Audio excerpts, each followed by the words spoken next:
Bienvenidos a esta edición de Mesa Central por la pantalla del 13, en T13 en vivo, también en simultáneo con Tele13 Radio, en todas nuestras plataformas, comenzando el análisis de la política y la actualidad de la semana de cada domingo. Comenzamos, ya lo decíamos, con una de las protagonistas, una observadora bien aguda de lo que estaba pasando y una mujer que ha tenido mucho que ver con estos temas. En el nivel de los alcaldes hay mucha preocupación por el tema de la seguridad. Ellos tienen directo contacto con los vecinos y ya está en pantalla Evelyn Matei, la alcaldesa de Providencia, con quien conversamos a esta hora en Mesa Central. Alcaldesa, muchas gracias por la gentileza de recibirnos en su casa. Buenos días. Buenos días, Iván.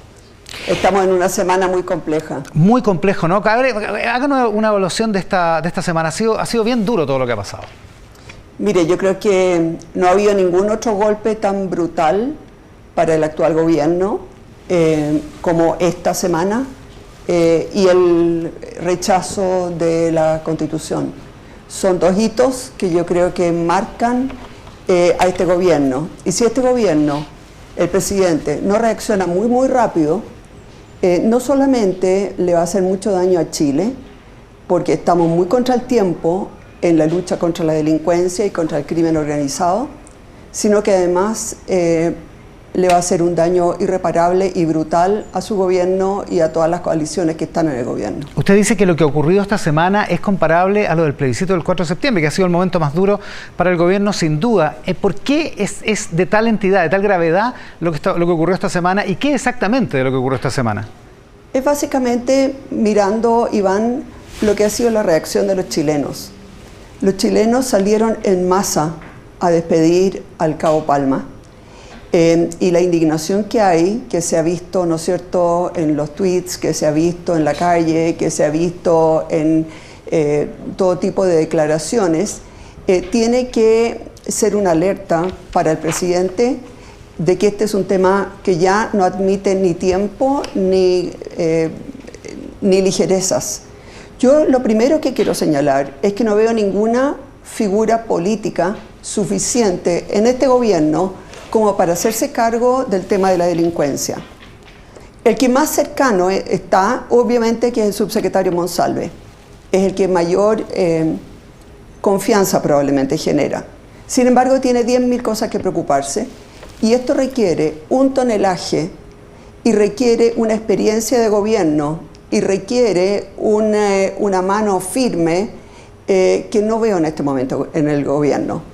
Claramente la ministra Toá quedó fuera del juego con esto del gatillo fácil. Por lo demás tiene que preocuparse de muchas otras cosas. El subsecretario de Prevención del Delito, perdón, pero no existe. Y por lo tanto me da la impresión que, porque los 1.500 millones de dólares, sí, muy bonito, pero hay que gastarlos. Perdón, yo perdí el retorno. Lo vamos a corregir. Hasta ahí, ya, ahí sí. Perdón. Los 1.500 millones de dólares hay que gastarlos. La última vez que yo miré la plata que se le había dado a seguridad, enero y febrero no se había gastado un peso, nada. Entonces la verdad es que todos estos anuncios, si no vienen acompañados de obras concretas, finalmente todo el mundo va a abandonar a este gobierno, incluso sus propias coaliciones. Y por lo tanto yo lo que veo es que esta es una situación de una urgencia que yo tengo la impresión que el presidente no está aquilatando. ¿Por qué dice que la polémica por el gatillo fácil saca del juego a la ministra Toá en estos términos? Porque finalmente quedó instalada la duda de si que ella efectivamente confía o no en Carabineros. Y en este momento, si usted no confía en Carabineros, no tiene nada que hacer en materia de seguridad ciudadana. Es lo que tenemos. Obviamente, la PDI también, pero probablemente va a haber que llamar a las Fuerzas Armadas para cuidar las fronteras. Nosotros una de las primeras cosas que tenemos que hacer es realmente cuidar las fronteras, que no entre nadie a Chile. Tenemos que empezar a sacar muy rápidamente, a deportar a todos los extranjeros que están delinquiendo. Y eso requiere una mano dura que en este momento no la veo en el gobierno, no la veo por lo menos con la dedicación exclusiva que se requiere. Y con el tonelaje y con la experiencia y con la voz de mando. Ahora, obviamente que si se hace esto, el problema dentro de las dos coaliciones de gobierno va a estallar. Y el presidente va a tener que decidir si permite que efectivamente la opinión pública lo crucifique a él o si finalmente, ¿no es cierto?, él es capaz de deshacerse y pasar por encima, ¿no es cierto?, de toda la crítica brutal que va a tener del Partido Comunista y de varios sectores del Frente Amplio. Ya, efectivamente. Pero al gobierno, al presidente le queda muy poco tiempo para reaccionar, casi nada. ¿Usted cree que es necesario un cambio en la jefatura del gabinete, que la ministra Toa se vaya? No estoy diciendo eso, pero lo que sí tiene que nombrar es un SAR, básicamente contra la delincuencia, ¿no? Una persona con un tonelaje y con una dedicación exclusiva, además con posibilidad de conversar con distintos sectores, porque aquí probablemente va a tener que ponerse de acuerdo con el socialismo democrático y también con toda la oposición, pero alguien que efectivamente empiece a tomar las medidas correctas, pero también a publicitarlas como corresponde. Porque lo que todo el mundo percibe, y eso es lo que provoca, a mi juicio, esta gran rabia que se ha ido acumulando, y es una rabia muy peligrosa, muy peligrosa. Lo que ven es que en el fondo sí, se anuncian cosas, se hacen anuncios, que tengan miedo, que tiemblen, que 1.500 millones de dólares, perdón, eso no es suficiente a esta altura.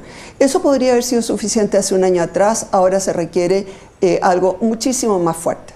¿Tiene algún nombre en mente? ¿Hay alguna persona que cumple el perfil? Yo tengo un nombre en la mente, pero obviamente que no lo voy a dar porque lo voy a quemar. Alcaldesa... usted dice que las Fuerzas Armadas... Perdón, Iván. Dígame. Si yo estuviera en el gobierno, yo lo que haría es llamar a todos los ex subsecretarios del Interior. Son, en general, gente muy seria, son los que más saben, se conocen entre ellos, así como existe, por ejemplo, una reunión cuando hay crisis de los ex cancilleres. Yo en este caso los llamaría a ellos, más aún les pediría que estuvieran en dedicación exclusiva por lo menos 2 o 3 meses, tomando todas las medidas que hay que tomar. Porque hay que tomar muchas medidas. Ahora, Iván, acá no hay una sola medida fácil para acabar con esta delincuencia. Son muchas las cosas que se tiene que hacer y falta efectivamente, ¿no es cierto?, esa experiencia y esa gente que pueda hacerlo. Ahora, si uno revisa rápidamente la lista de subsecretarios del Interior para atrás, digamos, de los gobiernos de centro-izquierda anteriores, eso es un nombramiento de ese tipo, realmente usted tiene razón, haría eclosionar a la alianza de gobierno, a las dos coaliciones. Así es. O sea, el presidente tiene que romper con su base de apoyo en la práctica para solucionar este problema. Ese es su análisis. A ver, el presidente tiene por un lado a toda la ciudadanía en su contra y por otro lado a la extrema izquierda haciendo olita. Va a tener que decidir si se va con la gente o si se va con la coalición de extrema izquierda. El presidente en las encuestas sigue teniendo un 30 y algo % de apoyo, digamos. Veamos cómo cuando todo esto se asiente, vamos a ver efectivamente qué es lo que pasa con el apoyo. El presidente pidió una tregua esta semana. ¿Le hace sentido eso? Yo creo que la única tregua que puede pedir es a su propia gente, que quería llevar el proyecto que él mismo había pedido que se aprobara, lo querían llevar al Tribunal Constitucional. Nadie puede decir que en la oposición no estemos colaborando como mejor podemos. El propio presidente del Senado, el senador Juan Antonio Coloma, se ha sentado con la ministra del Interior para fijar, ¿no es cierto?, un fast track, una forma de aprobar todas las leyes necesarias en forma muy rápida. Pero lo que pasa es que con las leyes no basta. Acá se requieren medidas administrativas, medidas operativas, y esas no se están tomando. Ahora, aquí se requiere gastarse los 1.500 millones de dólares, se requiere hacer las órdenes de compra, se requiere ir a buscar a todas las personas prófugas de la justicia, se requiere ir a mirar que efectivamente los que están con arresto domiciliario lo estén cumpliendo, se requiere deportar a todos los que están delinquiendo y que son extranjeros. O sea, aquí hay muchas cosas que hay que hacer. Y eso no existe en el gobierno en este momento, la cantidad de gente, ni la experiencia. Como le digo, el único que cumple con las características es el subsecretario Monsalve, pero tiene que preocuparse de 10.000 cosas a la vez. Ahora, hay algunas medidas que efectivamente se han tomado este fin de semana, que los patrullajes sean con tres carabineros y no con 2, que lleven un tipo de subametralladora que no se estaban usando totalmente, que todos los autos estén blindados. Todo eso es broma. ¿Cómo? Todo eso son nada. Acá, mientras no estemos deportando a los extranjeros que están delinquiendo, y hay forma de deportarlo. Yo hablaba con anteriores subsecretarios del Interior y me decían que es un problema de gestión, que no es cierto que Venezuela no los acepte, es cosa de hablar con el consulado y es cosa de efectivamente gestionar, pero esas gestiones no se están haciendo. Entonces lo primero, ¿no es cierto?, porque los extranjeros han traído una cantidad de nuevos delitos, pero sobre todo un desparpajo de dispararle en la cara a carabineros, etcétera, que no veíamos. Lo primero es fuera con ellos.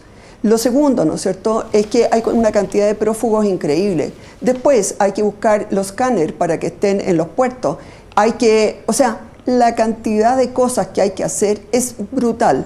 Entonces, perdón, con todo respeto, que vayan 3 en vez de 2 y que usen un armamento en vez de otro, cuando en realidad nos están viniendo las oleadas de delincuentes por todos lados. Perdón, pero no, si creen que con ese tipo de medidas van a enfrentar el narcotráfico, pero es que entonces están en Júpiter. Ahora, ¿las Fuerzas Armadas están en la frontera ya? Bueno, pero tienen que estar en todas las fronteras, todas las Fuerzas Armadas, se tiene que estar patrullando desde el aire, tiene que empezar a mirarse de dónde están entrando, hay que lograr que no crucen la frontera, o sea, hay que reforzar probablemente la Marina, nuestras costas son amplísimas, ahí también hay que poner probablemente vigilancia aérea, o sea, están en la frontera, pero siguen entrando. ¿Usted es partidaria del estado de emergencia en la región metropolitana, como plantean algunos? El estado de emergencia puede ayudar a bajar un poco la rabia, la temperatura en el fondo. Pero tengamos claro que son muchísimas las medidas. Acá, quiero insistir, no hay una sola medida que por sí sola nos vaya a permitir bajar esta ola de violencia. Acá se requieren muchas medidas en muchas áreas distintas y no hay nadie que esté coordinando todas esas cosas. Ya, pero estamos claros que los militares en un área urbana como la ciudad de Santiago es bien distinto que en la frontera o en áreas rurales como la Araucanía, ¿no? Así es. Es básicamente poner toque de queda y el problema, ¿no es cierto?, es que efectivamente se pueden cometer errores. Ahora, yo creo que en lo que viene van a haber más muertos. Van a haber más muertos de lado y lado. Bueno, ayer hubo una persona aparentemente delincuente que murió en un enfrentamiento con carabineros en San Antonio, digamos, porque atropelló a un carabinero. Sí. Bueno, miren, la verdad es que el tema está tan descontrolado. Pero yo también quiero señalar que está descontrolado porque se instaló una especie de anomia en que todo el mundo creía que podía hacer lo que quería. Cada uno creía que podía enfrentar a la autoridad como quería.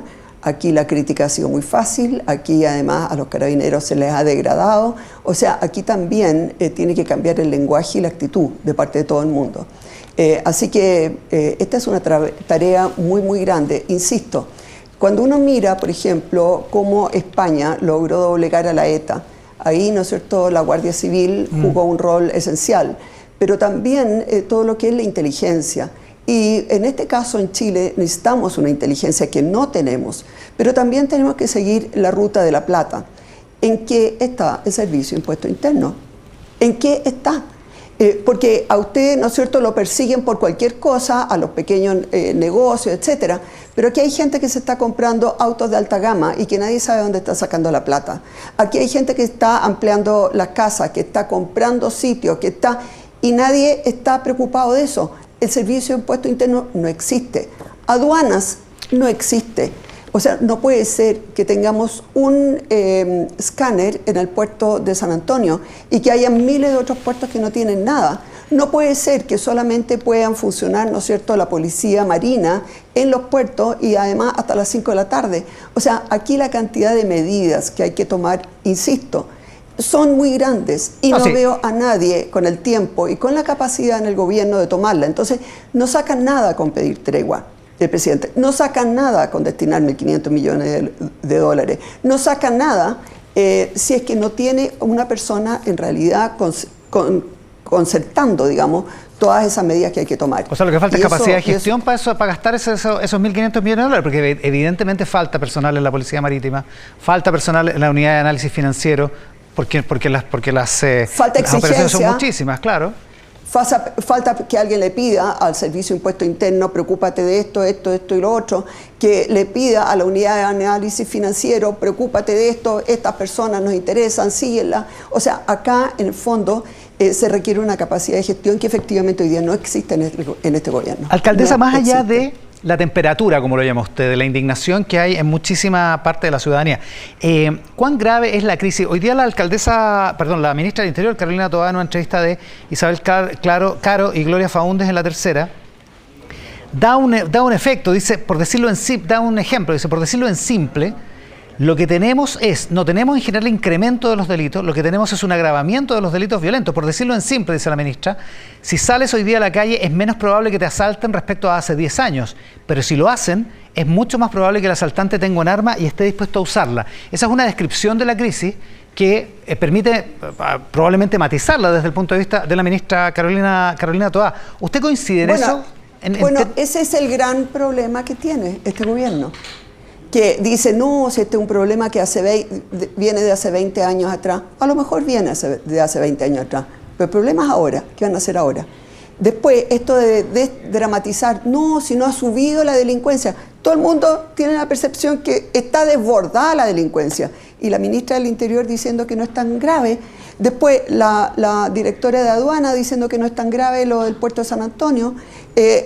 O sea, realmente... Por eso que le digo, si no ponen un SAR, lo que está comunicando el gobierno es, no se preocupen niñitos, no es tan grave. Y lo que están sintiendo los chilenos es que es gravísimo. Por eso que este gobierno no puede enfrentar este problema, porque no tiene nadie que esté comunicando la gravedad y la urgencia del tema. Y que esté haciendo cosas al respecto. Usted mencionaba, alcaldesa, hace un rato la anomia, esta idea de que en rigor no es necesario respetar las normas, de que se puede criticar a cualquier autoridad.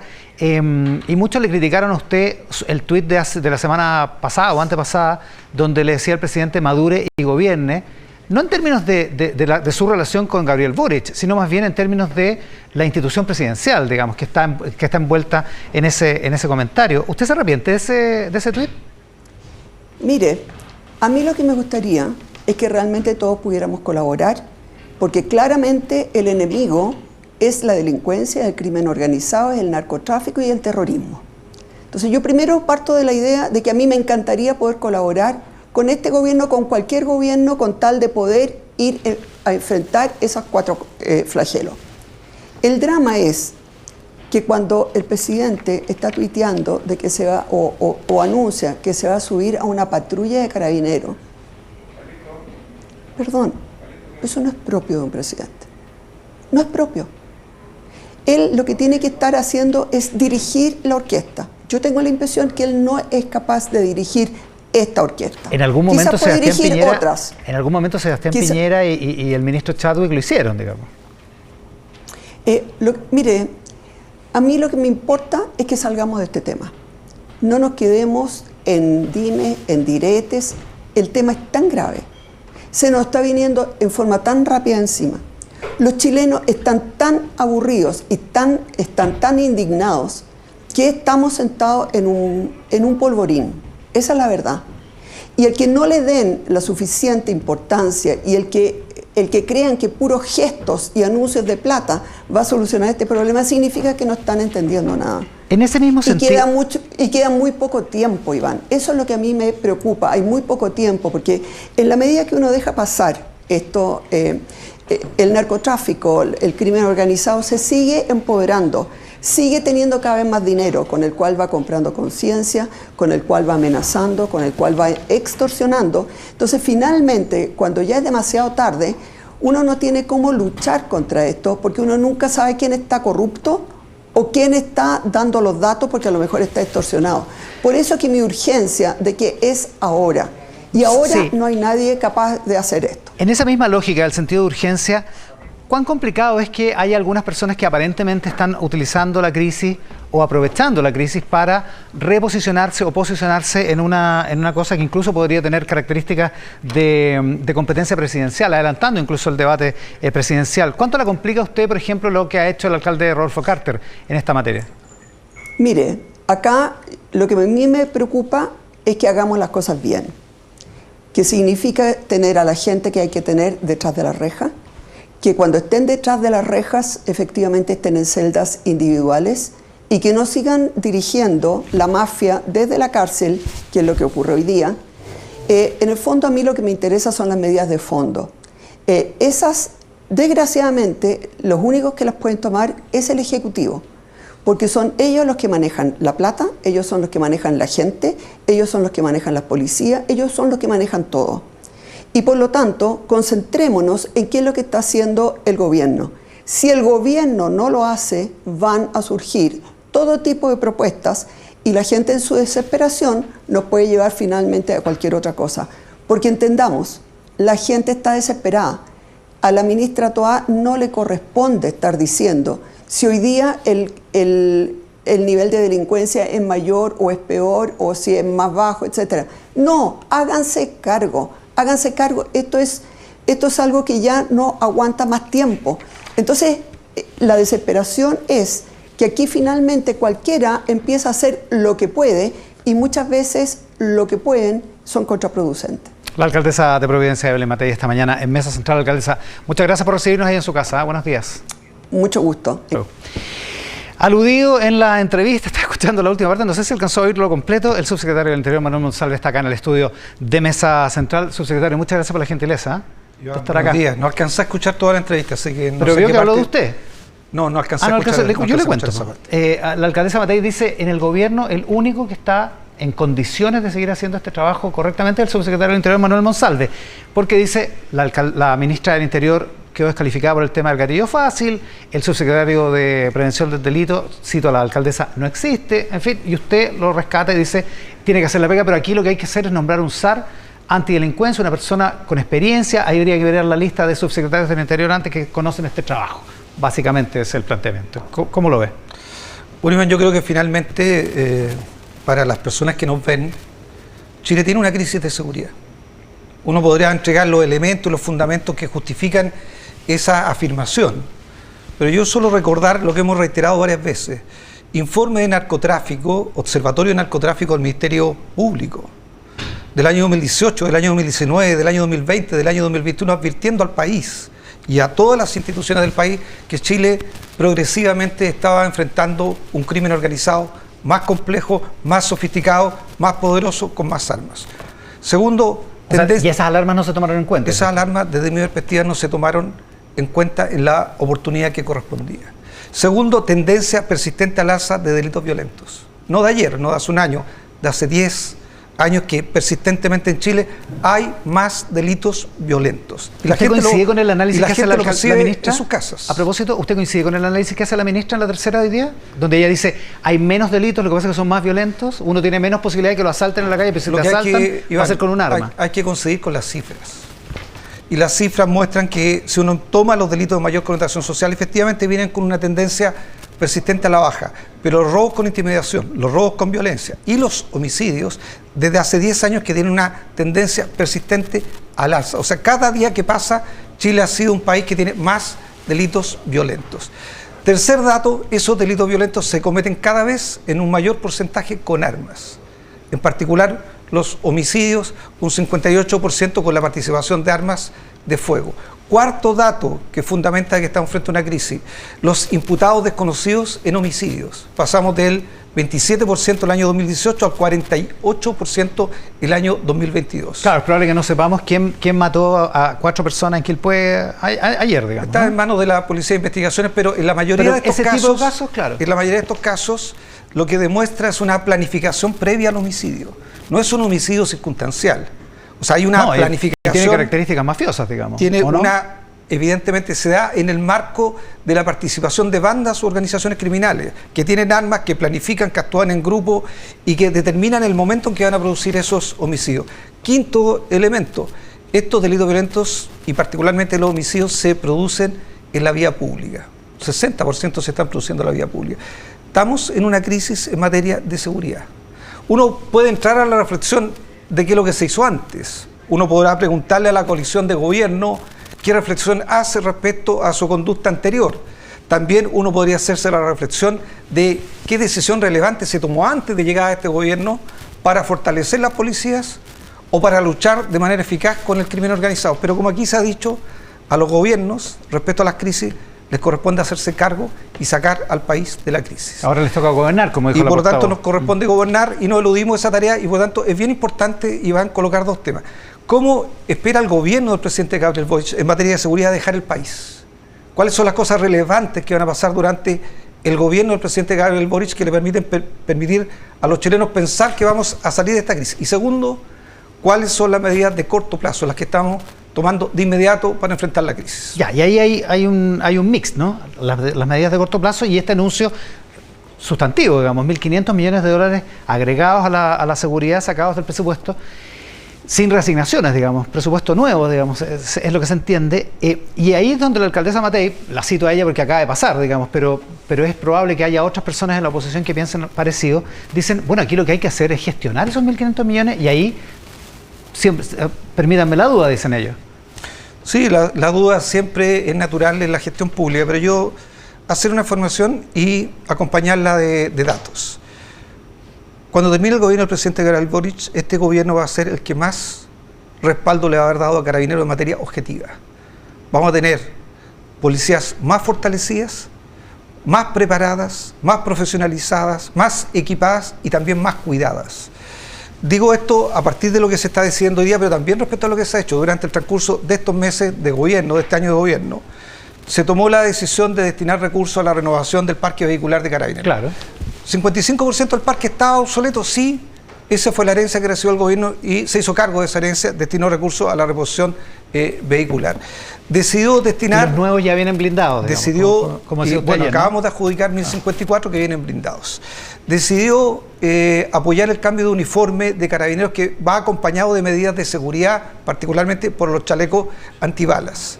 Y estamos en el piloto, este año hay cerca de 9.000 millones destinados a iniciar el proceso de recambio del uniforme y los chalecos antibalas de los carabineros que trabajan en la calle. Tercero, en el norte, Carabineros recibía una asignación de riesgo del 10%. Históricamente siempre había sido, este gobierno ha decidido cambiarla al 20% porque hay más condiciones de riesgo en el norte. Y acabamos de acordar con Carabineros la reposición completa y completa de su sistema de comunicación. Hoy día Carabineros no tiene posibilidad de comunicarse en toda la cobertura de la Ruta 5, que es donde tienen que hacer patrullaje y vigilancia. Tampoco lo pueden hacer en áreas fronterizas, 400.000 millones de pesos para poder implementar un recambio completo del sistema de comunicaciones de la institución de Carabineros de Chile. Entonces, a esto se suman las decisiones que se están tomando ahora, porque el presidente nos instruyó 3 cosas en materia de las policías. Hacer más seguros los procedimientos policiales. Ya se han entregado a la opinión pública algunas de las medidas que ya se tomaron de manera inmediata, que tiene que ver con cambiar los procedimientos en materia de patrullaje. Las puertas blindadas, el que saca entre 3 y no 2 policías, el que haya un policía certificado para el uso de UCI, el que haya una UCI en cada una de las patrullas. ¿Es verdad que ayer en San Antonio se usó una subametralladora UCI para abatir a la persona que atropelló? Efectivamente, ayer se hizo uso de una UCI, y yo creo que las UCI son el emblema de, cuando yo digo que este gobierno va a fortalecer con hechos Carabineros, el emblema de eso, porque junto con los vehículos, 55% que estaban con su vencida, ¿de qué año son las UCI que tiene Carabineros? Son muy antiguas, ¿no? Son muy antiguas, son de la década del 80. O sea, este gobierno hereda, cuando se habla de entregarle a las policías armas modernas para poder cumplir eventualmente procedimientos policiales donde se encuentran con un poder de fuego de una organización criminal que tienen que responder, lo que dispone hoy día Carabineros son subametralladora UCI de la década del 80. Le hemos pedido a Carabineros justamente proponer un recambio de la segunda arma que usan, porque la primera arma que usa Carabineros es una pistola que permite disparar 16 tiros, pero hemos acordado usar la UCI, pero también hemos acordado renovar ese armamento para darle herramientas de trabajo modernas a Carabineros. Cambió la temperatura y hay 2 cosas. Uno, un mayor respaldo a Carabineros. Lo de San Antonio hace 3 años hubiera sido un escándalo. Pero al mismo tiempo también aumentó la temperatura en términos de la indignación ciudadana. O sea, ¿usted siente que la gente en la calle está enardecida por el tema de la delincuencia? ¿Está molesta por el tema de la delincuencia? Creo, Iván, que a ti, a mí, a cualquier persona que nos vea a través de las pantallas de la televisión, aspira a vivir en un país seguro. O sea, aspira a no solo tener trabajo, tener un nivel de ingreso decente, no solo tener una pensión que le permita vivir, no solo tener acceso al techo y a la vivienda. Todo eso sin duda es esencial en una sociedad. Pero si a esa persona el Estado no le garantiza seguridad, o sea, no le puede garantizar que no está en riesgo su vida cuando sale al espacio público, entonces la democracia se derrumba.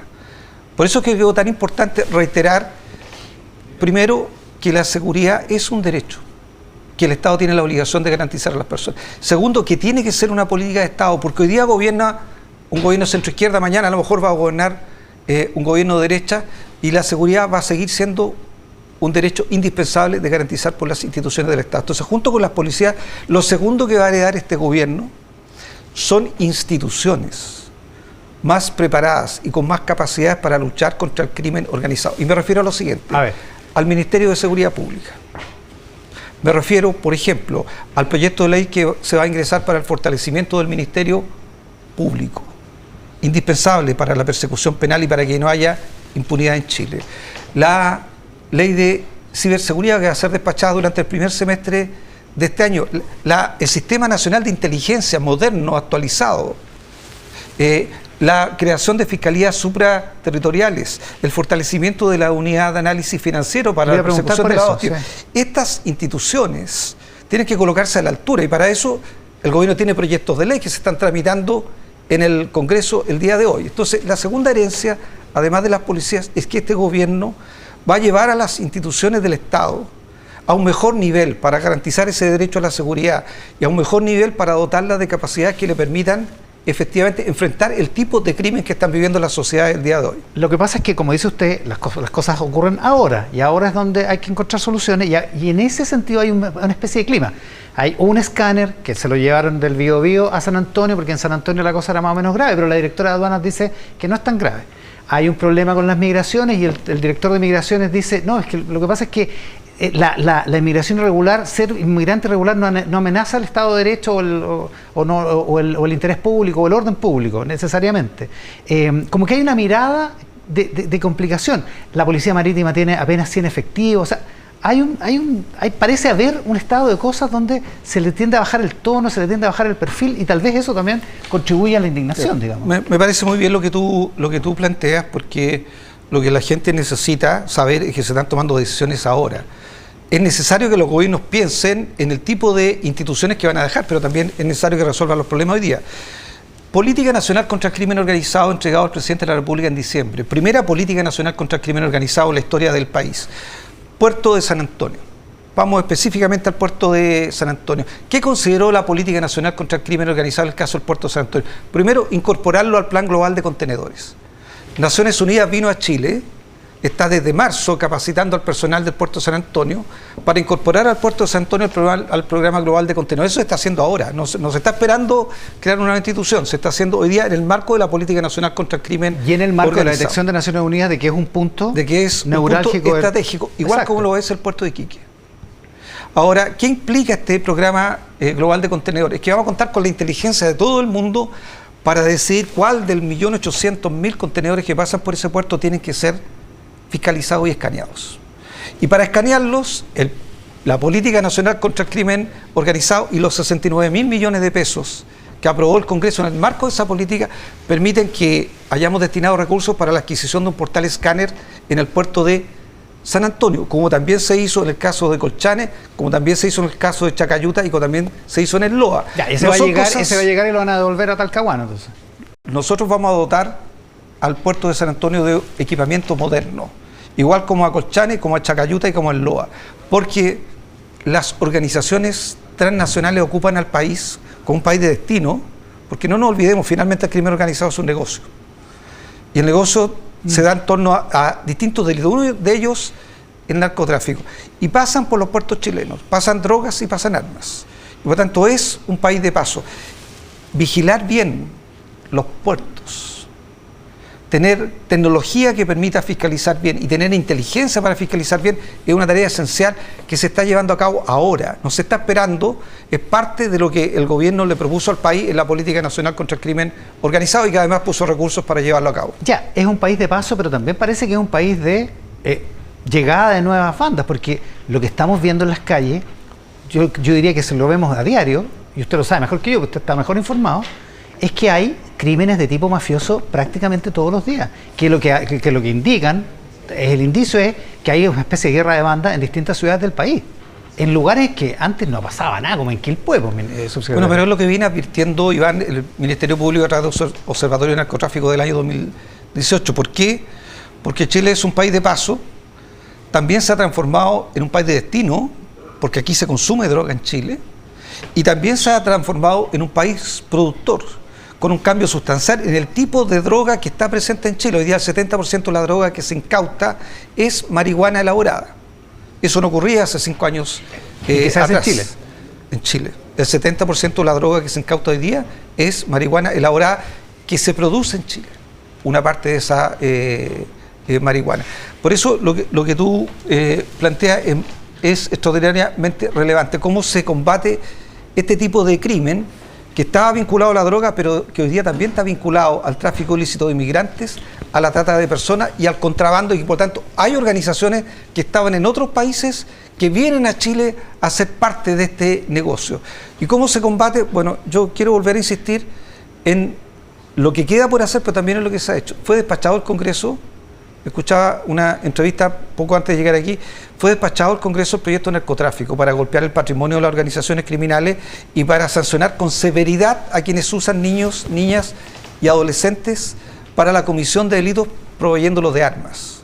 Y se sacó del Congreso la ley de crimen organizado que le permite a carabineros y a la policía de investigaciones usar técnicas especiales de investigación hoy día en todo tipo de delitos. Claro, que son herramientas que antes no tenían, digamos. Son herramientas que no tenía y que son herramientas indispensables para que el Estado chileno pueda identificar, desbaratar y sancionar a las organizaciones criminales. En crisis como esta surgen de inmediato los fantasmas y la gente tiende a darse explicaciones, y una de ellas, plausible por cierto, es que hay migrantes que entraron de manera irregular y que vienen a delinquir, y que esas personas habría que deportarlas de inmediato, y ahí hay un debate, porque según el gobierno no se puede, por el contexto legislativo que tenemos, no se puede deportar de inmediato, y hay otras personas, autoridades anteriores, que dicen sí se puede deportar, y el problema es un problema de gestión. Lo primero, Iván, decirle a los chilenos que nuestra primera tarea es que no ingresen de manera irregular a Chile, migrantes, y que en esa tarea estamos teniendo resultados. Durante el primer trimestre de este año, el ingreso promedio irregular detectado en la frontera es de 440 por semana. El año pasado era de 967. O sea, las medidas que el gobierno ha tomado, entre otras, la implementación de la ley de infraestructura crítica en el norte, tiene resultados y estamos controlando de mejor manera la frontera. Ahora, o sea, con las Fuerzas Armadas resultó. ¿Bajó el...? Ha bajado 55%. 967 promedio por semana durante el primer trimestre del 2022, 440 promedio por semana, primer trimestre del año 2023, 55% de disminución de detecciones de ingreso irregular. Segundo, ha habido un cambio sustancial en la composición de ese ingreso irregular. El año pasado, el 80% de quienes ingresaban irregularmente eran ciudadanos de nacionalidad venezolana. Hoy día son el 36%. O sea, también se ha producido un cambio producto de las medidas que se han tomado en la composición de la nacionalidad de quienes están ingresando. Y ahora principalmente son bolivianos, ¿no? Hoy día 59% son bolivianos. Que vienen como trabajadores temporales. La mayoría de ellos tienen un objetivo migratorio que tiene que ver con el trabajo temporal. Pero quiero ir al punto que tú mencionas, que lo que sí es una amenaza para la seguridad interior del Estado es tener 150.000 personas que ingresaron a Chile de manera irregular cuya identidad no conocemos. Y por lo tanto no conocemos sus antecedentes. Y ahí viene un debate legítimo que tiene dos vías. Hay que identificarlos, sí. En eso está trabajando el director del Servicio Nacional de Migraciones para poder implementar entre mayo y junio un proceso de empadronamiento biométrico. Y en segundo lugar está la propuesta que hizo el fiscal nacional, que tiene que ver con cuando alguien es imputado, o sea, una persona es parte de una investigación y ese es un ciudadano que no tiene identidad, quede detenido hasta que no se pueda tener la identidad de ese ciudadano, y me parece que eso va en la vía correcta. Ahí tienen que colaborar los tribunales de garantía. Finalmente la decisión la toma un juez de garantía. Claro. Pero a mí me parece que va en la dirección correcta que el fiscal, o sea, que persigue el delito. Cuando hay una persona que está imputada, o sea, eventualmente pudiera tener responsabilidad en la comisión de un delito, mientras no se conozca su identidad, esté detenido. Y en tercer lugar, está el proyecto de ley que se está tramitando en el Congreso, enviado por el gobierno, que tiene que ver con simplificar la notificación para las expulsiones de los ciudadanos que están de manera irregular en Chile. Hay una sensación ambiente y de hecho está planteado cuando no sé si fue usted o la ministra, uno de los dos, que cuando habló del plan Calle Sin Violencia, dijo, creo que fue la ministra ese día, en la mañana, a las 7:30 de la mañana, el jueves, dijo, en el plan Calle Sin Violencia hay que atacar también los lugares de comercio irregular, de cocinerías y todo, que normalmente pueden estar asociados a crimen organizado, algún tipo de crimen organizado. Y en esa línea hubo una controversia esta semana entre la presidenta del Partido Socialista, que es su partido, Paulina Bodanovich, y la alcaldesa de Santiago, Iracy Hasler, por el estado de las cosas en el centro de Santiago. Cocinería, fritanga, grupos tocando música en el Paseo Ahumado, en fin, usted sabe cómo está el Paseo Ahumado ahora, entre otras calles de Santiago, sin contar el barrio Yungay. Y desde el Partido Comunista, defendiendo a la alcaldesa de Santiago, alguien recordó que las autoridades encargadas de la seguridad son una ministra del PPD y un subsecretario del Partido Socialista, o sea, son de socialismo democrático. No quiero hablar de fractura entre dos coaliciones del gobierno, porque no tiene sentido, pero da la impresión de que hay miradas distintas en torno al tema de la seguridad y al tema de cómo tienen que ser nuestras calles y nuestro espacio público, porque si no, no habría esta discrepancia, ¿no? Yo creo que estas discusiones, Iván, con mucha franqueza, no le interesan a las personas que viven la inseguridad en su barrio, en su población, en las calles. No, probablemente les interesa más que saquen al comercio ambulante. Y por lo tanto lo que importa aquí es que los partidos de la coalición puedan concordar una doctrina común en materia de seguridad. Creo que esa es la tarea principal de los presidentes y de las presidentas de los partidos. Pero quiero ir al plan de las 30 comunas. Espérese, ya, vamos al tiro a eso. Pero sobre eso mismo, la misma Paulina Bodanovich hoy día, en una entrevista de Sofía del Río en el Mercurio, dice, me parece inaceptable que los partidos oficialistas no apoyen una estrategia del Ejecutivo, que es parte de lo que pasó esta semana. Pero ese es algo que siempre es una tarea permanente de los gobiernos. Te quiero decir que en los gobiernos de la presidenta Bachelet, en los gobiernos del presidente Sebastián Piñera, ¿en qué momento tuvieron total y absoluta disciplina de sus bancadas parlamentarias? No, también tuvieron lo suyo. También tuvieron divisiones, fracturas. Siempre los gobiernos enfrentan una tarea cotidiana, compleja, difícil, que es lograr el respaldo ordenado de todas sus bancadas parlamentarias. Y eso va a seguir siendo una tarea prioritaria del gobierno. A mí me gustaría, porque creo que finalmente si uno va a los partidos y les pregunta el elemento esencial, ¿la seguridad es un derecho que tenemos que garantizar como Estado? Te aseguro que va a haber acuerdo en eso.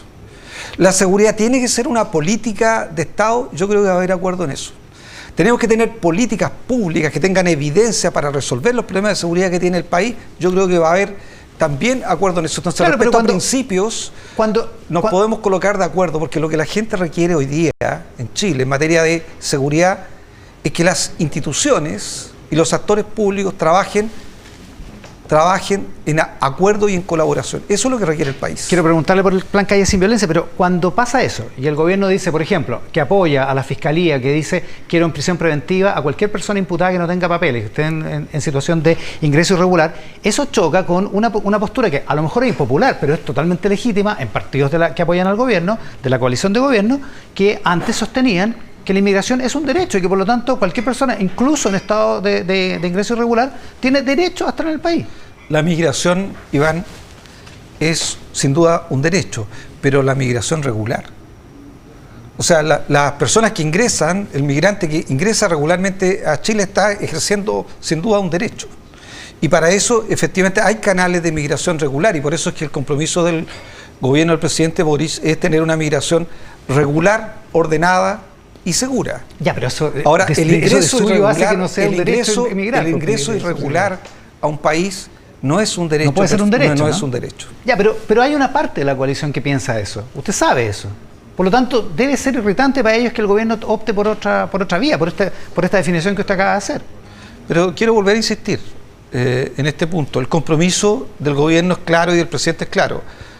Proceso migratorio regular, proceso migratorio ordenado, proceso migratorio seguro. Y esos son los principios que el presidente comprometió con el país. Se adelanta el plan Calle Sin Violencia, que iba a tener un programa piloto en la comuna de Santiago y después se iba a seguir en otras comunas en mayo. Entiendo que hay varios alcaldes que están pidiendo que en sus comunas lo apliquen. Pero ¿qué exactamente es el plan Calle Sin Violencia? Mira, a propósito de los delitos violentos, estamos hablando de partir con territorios que concentran el 50% de los homicidios en Chile. Cuando se habla de 30 comunas, estamos hablando de territorios donde se concentra a lo menos el 50% de los homicidios que ocurren en nuestro país. ¿Qué estamos proponiendo para intervenir en esos territorios? En primer lugar, persecución penal efectiva, o sea, que no haya impunidad en esos territorios respecto a los delitos violentos. O sea, si hay un homicidio, que se sepa quién lo cometió. Eso implica aclarar el homicidio, como lo hicimos en Alto Hospicio, con un fiscal preferente y con un equipo de la Policía de Investigaciones preferente, con una eficacia además del 80% en materia de persecución penal de homicidio. Por lo tanto, que no haya impunidad. Y eso implica... el ejemplo de Alto Hospicio porque se reforzó la fiscalía. En el caso de Alto Hospicio se nombró un fiscal preferente. El Ministerio del Interior colocó recursos para que esa fiscalía tuviera más personal y la Policía de Investigaciones destinó un equipo especializado que fue a aclarar esos homicidios. ¿Cuál es la enseñanza de Alto Hospicio? Los homicidios se pueden aclarar. No hay crimen perfecto. Independiente de que el imputado sea desconocido en un inicio, los homicidios se pueden aclarar. Por lo tanto, persecución penal eficaz, que no haya impunidad. Eso implica fiscales de dedicación exclusiva, pero también implica equipos investigativos de dedicación exclusiva, y eso es lo que hemos acordado con la Policía de Investigaciones.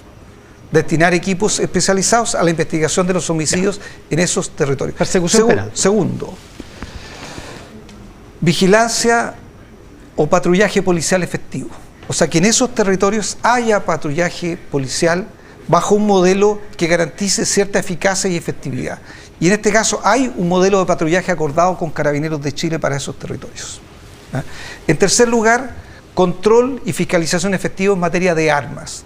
La presencia de armas en Chile, las armas que están inscritas legalmente, están georreferenciadas. Sabemos dónde están inscritas esas armas. Hay que fiscalizarlas y también hay que fiscalizar y tener puntos de control para también evitar la circulación de armas ilegales en esos territorios. Tercera línea. Cuarta línea, ir a buscar a quienes tienen orden de detención vigente y tienen perfiles de alto riesgo.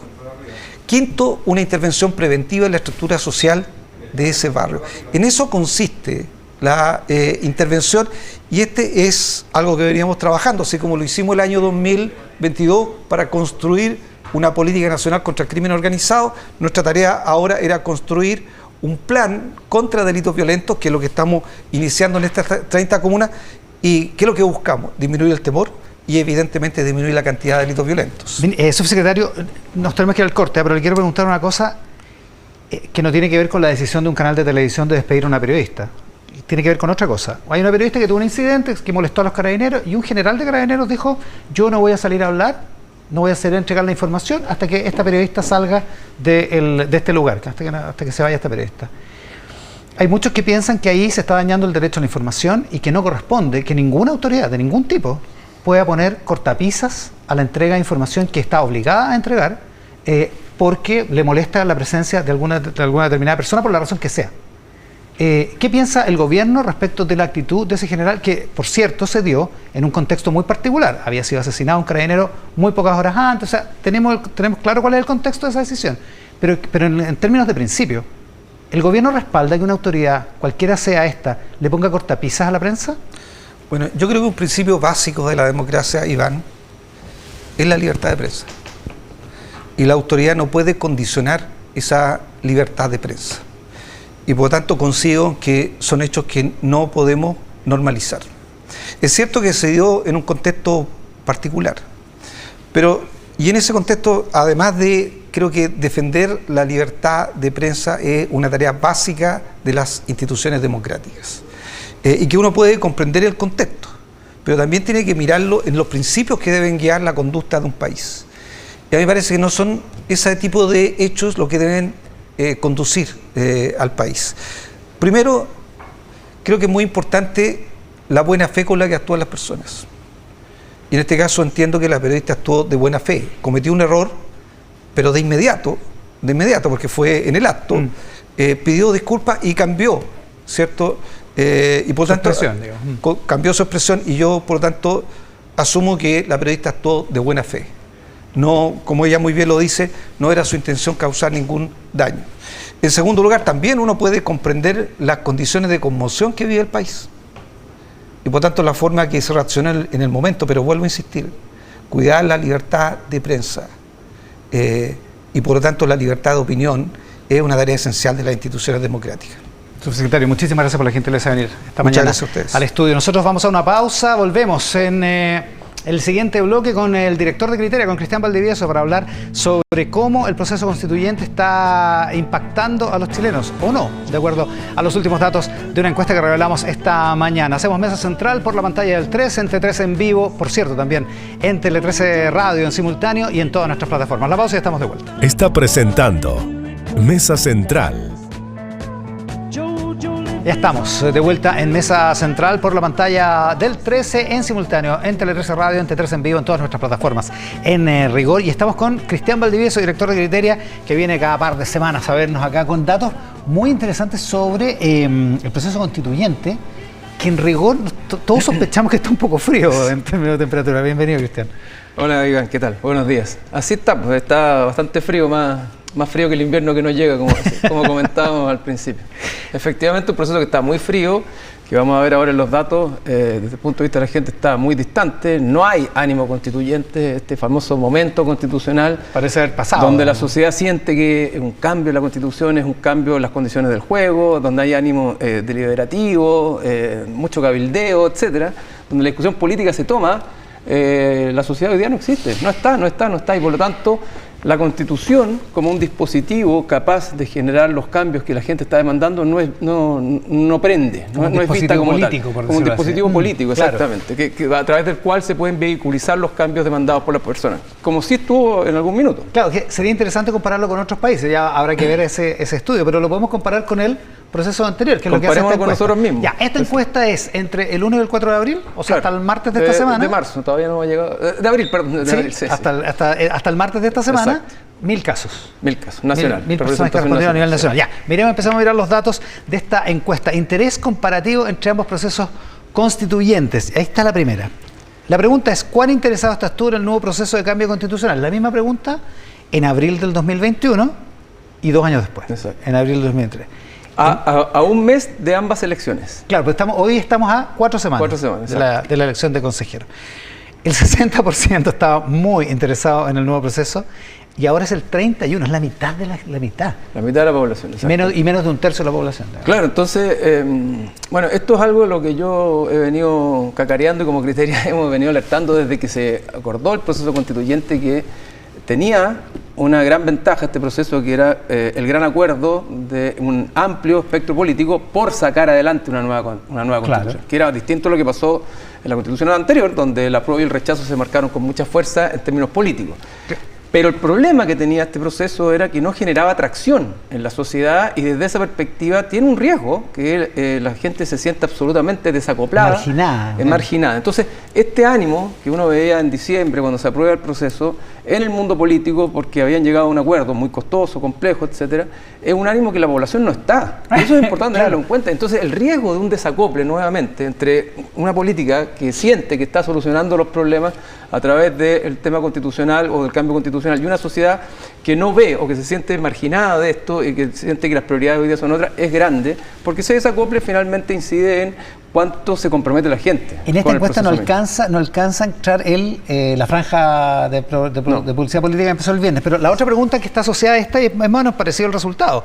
¿Cuán interesado estás en la elección de consejeros constitucionales? Estamos a un mes al momento de hacer esta pregunta en abril de 2021 y ahora, exacto, ¿no es cierto? Y 66% era en abril del 2021 y 30% sí, en abril. O sea, es parecido, digamos. Claro, hay mucho menos interés. Lo que pasa es que tenemos voto obligatorio ahora y vamos a ver cómo el voto obligatorio empuja a gente desinteresada obligatoriamente, claro, a ir a votar. Ahora, y la elección de mayo del 2021 fue con voto voluntario. Con voto voluntario y en pandemia. Entonces, claro. Por eso tampoco fue Esa fue la que fue en 2 días. Sí, claro, por eso fue una elección muy particular y no concurrió mucha gente, pero vamos a ver, porque la elección anterior con voto obligatorio ya nos puso una participación altísima, 80 y tanto %, y ya el rango claro, meta es alto, y por lo tanto también, y ahí hay un desafío, porque pudieran haber quienes quienes no se sientan motivados a calentar mucho esta elección para que voten las minorías más politizadas, si tú quieres, como fue en la época del voto voluntario. Lo que permite de alguna manera... Lo que permite un mayor manejo de los partidos políticos. El resultado. Pero el riesgo de esto también, Iván, es que si la votación es baja y el parámetro ya es alto, con la votación anterior del apruebo y el rechazo, bueno, también va a haber una primera dimensión de una suerte de fracaso, porque va a votar menos gente. Porque va a votar podría votar muy poca gente. Entonces, creo que el desafío hoy día es calentar la elección y hacerla importante para que la ciudadanía se manifieste para que la gente masivamente vaya, a votar. Obligada, pero vaya. Exacto. Claro. Ya, a ver, disposición previa frente al resultado. El proceso constituyente dice, por lo que sabes, has visto y has escuchado hasta ahora, tú estás más inclinado a aprobar, rechazar, o aún no lo tengo claro. Esas son las opciones. Las opciones son a favor o en contra, ¿no? A favor o en contra. Eso es lo que va a haber en la papeleta. Exacto. Pero eso en noviembre, así que falta para eso. Diciembre. En diciembre, entonces falta para eso. Ya, y ahí está. Un 18% está más inclinado a aprobar, un 28% más inclinado a rechazar, y un 54% que no lo tiene claro. Tiene sentido. Claro. No hay nada evidente. todavía. Ahora, esta es una pregunta... Pero es raro que el 28% ya tenga... Exacto. Ahora, la mayoría de la gente está expectante, tiene que ver qué es lo que pasa, que es lo natural. Pero esta pregunta puede ser un poco retórica porque todavía no hay nada sobre lo cual pronunciarse, pero sí muestra un cierto ánimo más bien rechacista más que aprovista en la población. Y particularmente, si uno mira los datos desagregados por tipo de votante, quienes votaron rechazo hoy día se mantienen más fuertes en esa posición de rechazar y por tanto parecen ser unos rechazistas unos rechacistas duros. Por lo tanto, ojo acá, otra variable de alerta respecto del mundo político que quiere sacar adelante este proceso constituyente. Hoy día el ánimo es un ánimo más bien distante y más bien rechacista porque hay mucha distancia. Particularmente en la derecha y la centro derecha, el 44% está más disponible a rechazar y apenas el 11% a aprobar. Exacto, hay una dinámica más rechacista, pero también en la izquierda hay algunos que están dispuestos a rechazar. Entonces ya empezamos a ver, claro, en la izquierda menos, pero ya empezamos a ver un proceso constituyente que tiene flancos de debilidad tanto por derecha como por izquierda, hablando de la lógica que se termina aprobando. Claro, hay un 20%. Claro, es decir, 20% de izquierda... estos discursos de repente que uno escucha en cierta izquierda, que impugna el proceso, que habla de que un proceso que no cuenta con una deliberación totalmente democrática, que dice que los bordes son parte de la cocina, también puede ser medio. Entonces, bueno, de nuevo, esto es una linda voz de alerta que ya le pone números a este cacareo que venimos haciendo hace un buen tiempo. Entonces, ojo, faltan 4 domingos y estamos en un proceso frío y que además está siendo bombardeado en su legitimidad por lado y lado. Exacto, tiene flancos de debilidad por ambos lados. Ya, lo que provoca estos imaginarios que no son demasiado halagüeños para el proceso. ¿Qué tanto crees que una nueva constitución ayudará a mejorar los siguientes aspectos en el país? Por ejemplo, igualdad de oportunidades entre hombres y mujeres, 43-29, el 2021 versus ahora. La protección del medio ambiente, 41-28. Igual, la calidad de la educación pública. Todos números más o menos parecidos. La calidad de la salud pública. Los montos de las pensiones, 36-25. Descentralización, autonomía de las regiones, 38-24. Igualdad de oportunidades entre ricos y pobres, 27-18. La situación del pueblo mapuche, 34-18. La unidad de los chilenos, 28-15. O sea, en todas las dimensiones, la gente creía que la nueva constitución iba a ayudar. La gente creía más que la nueva constitución iba a ayudar o mejorar esas dimensiones, ¿no? Exacto, eso te habla del ánimo mucho más positivo que había frente al proceso constituyente anterior, donde efectivamente la gente le depositaba muchas expectativas y al mismo tiempo creía que efectivamente la constitución podía hacerse cargo de eso. Hoy día es prácticamente la mitad, en una escala donde lo que veíamos en el proceso anterior era que había niveles del 40%, donde la gente decía va a ayudar mucho una nueva constitución a mejorar la igualdad entre rico y pobre. Hoy día esa expectativa es mucho más baja y por lo tanto estamos frente a un nivel acotado de expectativa y por lo mismo eso hace que la movilización, el interés que haya de la población sea también menor porque no se ve esto como algo que va a producir el cambio que la gente hubiera esperado. ¿Tienes una hipótesis, Cristian, respecto de por qué hace 2 años había tanta expectativa? Claro, es decir, lo que conversábamos delante, el ánimo constituyente, el momento constituyente que existía en el país le depositaba a la Constitución muchas expectativas de cambio y había de alguna manera un discurso hegemónico donde la sociedad asumía que lo más relevante que le pasaba al país en ese minuto que tenía que ver, entre otras cosas, con la desigualdad que se vivía o que se habitaba, que entre otras cosas sigue todavía, pero lo más relevante, esto era posible de mejorar o de acotar las brechas de desigualdad a través de una nueva Constitución. Hoy día ese discurso hegemónico ya no existe. No solo ya no es hegemónico. Ya no es hegemónico, claro, porque el discurso hegemónico cambió, evidentemente hoy día lo más urgente tiene que ver en materia de seguridad y orden público, y porque la Constitución no se ve como el dispositivo más o prioritario para mejorar ese problema. Estamos viendo una lámina que dice actitudes tendientes a rechazar. ¿Cuán de acuerdo o en desacuerdo estás con las siguientes opiniones? La de la más a izquierda dice: este proceso constituyente está viciado por basarse en un acuerdo entre partidos políticos a espaldas de la ciudadanía y con expertos designados. 62%, esto es la encuesta, esto es de ahora, de abril del 62% está de acuerdo, muy de acuerdo. Con esa afirmación. Que esto está viciado. Exacto. Por los expertos. La prioridad debe ser combatir la delincuencia y paliar la crisis económica, no hacer una nueva constitución. O sea, esto es superfluo. Exacto. 57% está.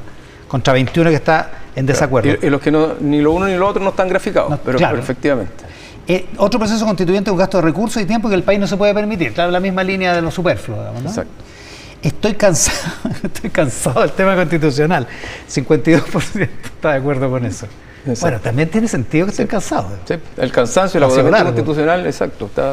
El tema constitucional solo le interesa a los políticos. 49% piensa eso. ¿Qué nos dice esta? No, lo que nosotros ponemos acá es, de alguna manera, las alertas que hay respecto de actitudes que se pueden instalar o que se van a seguir instalando en la población y que generan un ánimo más bien rechacista. Y por lo tanto, si uno está preocupado de que el proceso tenga éxito, estas cosas son las que el proceso debiera intentar neutralizar o de alguna manera no afirmar o no dar elementos para que la gente siga afirmando este tipo de juicios. Entonces, evidentemente que el proceso constituyente esté viciado porque fue hecho a través de expertos, una parte de ello, es algo que es un talón de Aquiles importante. Y si ciertos grupos quieren impugnar el proceso, bueno, van a poder posiblemente martillar ahí con mucha fuerza. Por lo tanto, ¿qué es lo que tiene que hacer el proceso? Darle mucho espacio al momento deliberativo y efectivamente darle una verosimilitud total respecto de que esto finalmente está hecho por la ciudadanía elegida. O sea, que efectivamente participe la gente. Exacto. Y que los consejeros, los que se van a ser electos el 7 de mayo, tengan una participación incidente, porque si no, no... Exacto. Ahora, también, dos temas más. El momento constituyente o la elección y el proceso constituyente no puede tragarse al país como se lo tragó la vez anterior, porque eso es un problema. Por ejemplo, si la sensación es que el mundo político está más preocupado del problema constitucional y dedicado al problema constitucional y desinteresado o desafectado más del tema del orden público, evidentemente el proceso se va a ir a las pailas. Se va a ir a las pailas posiblemente y se va a ir por el barranco. Lo mismo que si es un problema, un proceso que está o se percibe muy politizado, muy de la política tradicional. Si empezamos con los mismos códigos del proceso anterior, la sensación, esto es de los políticos, ¿qué nos interesa a nosotros? Y por lo tanto nosotros estamos muy distantes de esto. Hay que decir que Cristian Valdivieso viene advirtiendo esto desde el año pasado, a raíz de los 50 años del golpe. Sí. Que también tú dices, si la gente percibe que el gobierno está demasiado preocupado de los 50 años del golpe y no del orden público, eso lo decía en diciembre del año pasado, es como si hay gente que te quiere mandar su fecha de nacimiento para seguir la carta astral después de eso, porque realmente se convirtió en un problema mucho mayor incluso de lo que se pensaba. Y claro, si la gente percibe que el gobierno está preocupado de otra cosa, no... Evidentemente. Resulta y es un problema grande. Ahora, dicho eso, también es cierto que el gobierno tomó una decisión de empujar este proceso constituyente. Y al tomar la decisión de empujar el proceso constituyente, y que en palabras del presidente de la República fue prefiero un mal acuerdo a que no haya acuerdo, también puso de alguna manera una agenda constituyente que evidentemente se va a tomar el próximo año, este año por completo, y eso hace que sea muy complejo para el gobierno mantener su propia agenda de cambio y transformaciones, porque va a tener que navegar ahí. Y ahora tenemos una elección, y la elección que tenemos ahora, ya hemos visto la franja, una elección que va a ser oficialista o de oposición, mucho más que vinculada a los temas constituyentes. Bueno, salvo lo de Pamela Giles con el Partido de la Gente, pero eso lo podemos comentar en otro momento. Actitudes tendientes a aprobar. Sigo esperando, ¿cuán de acuerdo o en desacuerdo está? Sigo esperando una nueva constitución escrita por personas democráticamente electas, 59% está muy de acuerdo, muy de acuerdo. ¿Es indispensable un nuevo proceso constituyente para dar la estabilidad política al país y retomar la senda del desarrollo económico? Esa es clave. A ver. Mira, aquí tenemos las actitudes que pueden ser más bien posibles de generar un ánimo aprobista de lo que venga. Exacto. Y validador a lo que hay. Es más fría la actitud aprobista que la rechacista. La rechacista está más caliente y es más emocional. Y en ese sentido es una actitud que es más dura, es más difícil de combatir. Pero esta actitud, que es más racional, es más fría, tiene algunos temas relevantes, y uno de ellos es que la gente sí cree que el proceso constituyente es un proceso que va a permitir destrabar una crisis profunda en la que estamos y dar por superado de alguna manera una etapa y encaminarnos hacia una etapa nueva en el país. Claro, darle estabilidad política. Darle estabilidad política. Clave, ¿no? Y la gente lo que está buscando hoy día es certidumbre. Entonces, si efectivamente el proceso y la nueva constitución, la propuesta constitucional, de alguna manera se instala generando la idea de que estamos dándole más certidumbres a la población, aun cuando no lo queremos y no es importante o no es relevante, pero sí genera más certidumbres, permite una mejor... Ahí hay una fortaleza o un pilar de lo que hay que cuidar, y preocuparse. No obstante eso, no es mayoritario el sentimiento de que un nuevo proceso constituyente contribuye a garantizar la paz social. ¿Qué es lo que los encuestados entienden por paz social ahí? No, que no haya desorden público. Todo el momento que estamos viviendo, la conflictividad que venimos viviendo, incluso desde el estallido, etcétera. Eso antes se pensaba que el proceso tenía más condiciones de hacerlo. Hoy día hay un porcentaje importante que cree que va a garantizar paz social, pero eso es algo que hay que empujar con fuerza e instalar en el relato respecto del proceso constituyente. Es decir, efectivamente este proceso constituyente va a servir en algo para curar las heridas que tenemos como sociedad hace un buen rato. Bueno, si efectivamente la gente empieza a sentir que, más allá de que no me guste tanto, pero es un buen dispositivo para eso, va a haber un mejor ánimo respecto o sea, es una clave relevante para que el proceso tenga éxito. Actitudes tendentes a rechazar según voto en el plebiscito. O sea, se le preguntó a la gente si había votado apruebo o rechazo. Claro. ¿Ya? Y por la misma porcentaje están de acuerdo o muy de acuerdo, independientemente si votaron apruebo o rechazo, con que el proceso está viciado. Aquí tenemos el talón de Aquiles más transversal. Es decir, si cierta izquierda, cierto centro, da lo mismo, cierta derecha, quiere impugnar el proceso y dibujar un horizonte de un proceso que ya está viciado porque no tuvo participación democrática como originalmente se le prometió a las personas, y pone foco en los expertos designados, en los bordes o en los consejeros que van a permitir la comisión de admisibilidad, y poco en la elección de los 50 consejeros constitucionales, y no tiene relevancia esta elección, bueno, va a ser fácil, porque eso es algo que perciben tanto los que votaron apruebo como los que votaron rechazo como un flanco de debilidad. Eso no está segmentado por si voté apruebo o rechazo, es algo que está transversalizado en la sociedad como potencial riesgo de este proceso. Es decir, aquí el riesgo de que no se perciba como algo democrático y se perciba como una cocina, si se quiere, más tradicional de la política, está instalado, y eso puede afectarlo por ambos extremos. O sea, los responsables de este proceso deberían estar pensando en cómo esto se va a traducir en política comunicacional, digamos. Exactamente. Porque es comunicacional esto, finalmente, ¿no? Exactamente. La prioridad debe ser combatir la delincuencia y paliar la crisis económica, no hacer una nueva constitución.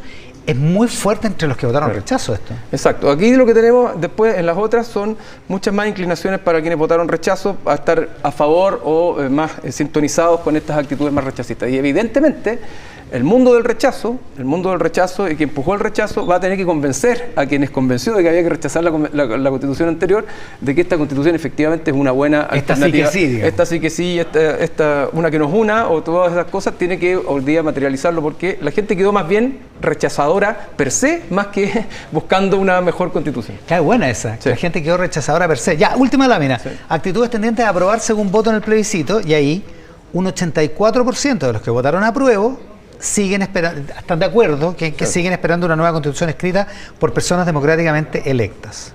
Claro, aquí lo que vemos es que quienes votaron a prueba son más dados a tener una actitud positiva respecto a la nueva constitución, porque tienen dos miradas. Uno, que la ven como un dispositivo importante, relevante, y además tiene una mirada más ideologizada en el sentido de querer superar con cualquier constitución democráticamente electa la constitución de Pinochet. Claro, y son porcentajes muy amplios el que haya una nueva constitución escrita por personas y que es indispensable para la estabilidad política. Esa que es la frase que tú decías que es clave. Pero ¿no? Esa es la frase que hay que transversalizar y transformarla en un claim o una frase o un eslogan que sea sexy, relevante, digamos, para todos. Ya que estamos. Exactamente. Ese es el desafío. Exactamente. Es el desafío más relevante, porque de alguna manera el riesgo es que se instalen con más fuerza aquellos juicios que ya están algo instalados en la sociedad y que terminen de cristalizar esos juicios y que ya hagan inviable la posibilidad de aprobar una nueva constitución. Ahora, lo que uno ve hoy día en las campañas es que esto se ve más bien polarizado, esto se ve más bien tensionado, esto se ve más bien orientado a una discusión entre oficialismo y oposición, y por lo tanto esas claves no son muy halagüeñas respecto a lo que puede venir, porque lo que pasó en el proceso anterior tuvo que ver con que la gente percibió un proceso muy en la clave política tradicional de aquellas cosas que no le gustan de la política tradicional. Es decir, el Parlamento trasladado a la convención y con una convención además más exagerada que el Parlamento en términos de conflictividad, de adversarialidad, de excentricidades, de particularismo. Si eso empieza a repetirse nuevamente, bueno, tenemos un problema importante. Y una cosa es lo que el mundo político ve positivamente respecto al proceso y otra cosa es lo que comunicacionalmente se instala y el relato que la sociedad toma sobre el próximo proceso. El director de Criteria, Cristian Valdivieso, esta mañana en Mesa Central. Cristian, muchísimas gracias por los datos, por la reflexión y por la interpretación. No, muchas gracias a ustedes. Gracias. Muy bueno. Nos vamos a la pausa, volvemos de inmediato con más aquí en Mesa Central, un panel de debate para el siguiente bloque sobre los temas principales de esta semana y que los hemos estado abordando en el programa con Cristian Valdivieso, con Evelyn Matei y con Manuel Monsalve en los bloques anteriores. A la vuelta de la pausa, nuestro panel de conversación, de política, de actualidad, de debate, acá en Mesa Central. Volvemos. Ya estamos en Mesa Central, en la pantalla del 13, en nuestro canal de YouTube, en T13 en vivo, en Tele 13 Radio en simultáneo, en todas nuestras plataformas en rigor. Rex Más, con nuestros auspiciadores también. Rex Más es el mejor software de remuneraciones de Chile porque es mucho más que los demás. Rex Más es más poderoso, trabaja comprometido con entregar el mejor servicio, resolviendo todas tus dudas, con un equipo especializado, una atención personalizada y está 100% preparado para grandes desafíos. Si tu empresa aún no trabaja con Rex Más, infórmate y conoce más en rexmas.com. Con nosotros en esta parte de Mesa Central, que me preguntaba el diputado Jorge Alessandri, ¿qué es este cartelito? Mira, ¿ves? Es que somos canal oficial de los Juegos Panamericanos, diputado. Excelente. ¿Ves? 20 de octubre. Tenemos un nuevo ministro del deporte. Por la pantalla del 13, con el Kaiser Jaime Pizarro como nuevo ministro del deporte. Bienvenido el diputado Jorge Alessandri. Catalina Pérez, diputada. Bienvenida, muchas gracias por estar acá. Los senadores quedaron a este lado. La senadora Jimena Rincón, bienvenida. El senador Juan Luis Castro. Bienvenido, muchas gracias por estar con nosotros. Catalina Pérez, voy a partir con usted. A ver. Dice, usted anunció el jueves en la mañana que no iban al Tribunal Constitucional, se lo dijo aquí que Mojica en 13C Radio. ¿Por qué querían ir al Tribunal Constitucional desafiando al gobierno, a su propio gobierno en la práctica? No sé si desafiando al gobierno. Nosotros teníamos una diferencia que el mismo ministro de Justicia calificó como legítima, que tiene que ver con una preocupación muy honesta sobre la igualdad ante la ley frente a la legítima defensa privilegiada y algunas otras normas. Ahora, a mí me ha molestado... ¿Vio lo que dice la presidenta del Partido Socialista hoy día? Sí, yo en general no comparto tanto las críticas tan destempladas, sobre todo al interior de la alianza de gobierno, porque yo creo que no ayudan a poner las prioridades de la ciudadanía. Me parece inaceptable que los partidos oficialistas no apoyen una estrategia del Ejecutivo. Yo creo que, insisto, aquí estamos todos en un mismo barco, un barco complejo porque requiere dar respuestas urgentes. Creo que estamos enfrentando un momento de mucha incertidumbre para las familias en Chile. Incertidumbre económica, incertidumbre política, incertidumbre social. Se suma además una incertidumbre muy grande en materia de seguridad pública y tenemos dos opciones, digamos, o echarnos la culpa de lado y lado o sentarnos a pensar en cuáles son las soluciones que podemos ofrecerle al país para enfrentar algo que es real, que es la crisis de seguridad que afecta a nuestros vecinos y vecinas. En esto o estamos todos juntos o nos sentamos a pensar o nos sentamos a mirar cómo la delincuencia se toma en nuestros barrios y eso es caldo de cultivo para discursos autoritarios y para discursos populistas. Y al final no fueron al TC porque el gobierno promulgó el tiro o porque el clima cambió después de la muerte. Aquí el que cierra la discusión es el presidente. El que cierra la discusión es el presidente cuando dice voy a promulgar y por tanto cierra cualquier puerta a ir al Tribunal Constitucional y eso me parece bien. Creo que el gobierno cumple su rol, nosotros cumplimos el nuestro. ¿Qué le parece, senador? Yo hubiera preferido que el Frente Amplio y el Partido Comunista hubiesen respaldado estrictamente la postura del gobierno. Cuando se tramitó Naim Retamal, es cierto, es una moción donde hay socialistas impulsores, donde hubo claramente un antes y un después respecto al tipo de penas que se establecían. En la Cámara, el gobierno propició la aprobación sabiendo que en el Senado tendría que haber mejoras. Nosotros lo hicimos. Reconociendo que estaba mal. Había problemas, había exceso en algunos lados. Y después en el Senado llegamos a un acuerdo. Yo no entendí, Catalina, porque yo conversé con mis colegas de Aprueba Dignidad en el Senado, y pese a que en el protocolo, pues se hizo un protocolo de acuerdo, se suscribió, se hizo la enmienda del artículo 7º y otros, se votó en contra, en general, la idea de legislar. Entonces, uno dice, pucha, ¿estamos o no estamos? Porque llegó un momento en el Senado, yo diría, de tanto dramatismo en el momento que vive el país, que no cabe una vacilación. Por eso yo me alegro que finalmente no se haya recurrido al Tribunal Constitucional. Vienen nuevas leyes, vienen nuevos hechos que nos van a poner a prueba nuevamente. Ya nos pasó con infraestructura crítica, ya nos pasó con la renovación de estado de excepción. Entonces, yo digo, con el mejor ánimo que sé que tiene Aprueba Dignidad, que tiene buena intención, pero en la práctica no se ve reflejado en este momento de necesidad del presidente porque no podemos dejarlo solo. Pongo un ejemplo. Hace 2 semanas atrás legislamos una ley muy importante que tiene que ver con fortalecer la capacidad de perseguir el narcotráfico y perseguir junto con eso el crimen organizado. Chile Vamos decidió llevar algunas normas de esa ley al Tribunal Constitucional y por eso esa ley no está vigente. ¿Sería justo que en este programa yo dijera, mira, ¿sabes qué? Chile Vamos no está comprometido con el narcotráfico porque llevó esta norma al Tribunal Constitucional? Creo que no. Como creo que tampoco es justo pensar que porque el Frente Amplio lleva 2 artículos de la ley Nain Retamal, porque vota más del 90% a favor, al Tribunal Constitucional, porque tiene una cuestión legítima, que es que cree que se están poniendo en cuestión los principios del Estado de Derecho, que es la igualdad ante la ley. ¿Es justo que por eso digamos que Apruebo Dignidad o que el Frente Amplio no está por la protección de Carabineros? Yo creo que no, y creo que son el tipo de cosas que nos ayudan a avanzar en el debate. Pero efectivamente llama la atención, como llamó la atención en el gobierno de Sebastián Piñera, que sus propios partidos voten en contra del gobierno, digamos, como pasó en los retiros, diputado Alessandro, ¿no? O que un Los retiros sale parlamentario... un poco, es distinto, porque los retiros sale un poco de la política que puede ser un gobierno. Ya, pero reventaron al gobierno en el primero y en el tercer retiro. Sí. Desde el presidente Lagos, más o menos, que uno habla de que el presidente de la República es a la vez jefe de la coalición, ¿cierto? Y esa jefatura de coalición uno tiene que ejercerla. Y en muchos casos no le ha resultado a los presidentes ejercerla, alinear, ordenar, cuando son proyectos tan importantes como estos. Yo creo que ambos papeles son importantes. Es jefe de gobierno, es jefe de Estado y es jefe político de su coalición. ¿Senadora? La verdad es que cuando estamos en un tema tan relevante como este, donde no sé, el 80-90% de la ciudadanía estima que este es el tema primordial a abordar por el gobierno y por quienes estamos en política, uno esperaría que no hubieran matices, que no hubieran miradas distintas y que nos pusiéramos en el lugar de hombres y mujeres a los que representamos. Ellos buscan respuestas, buscan sentirse seguros.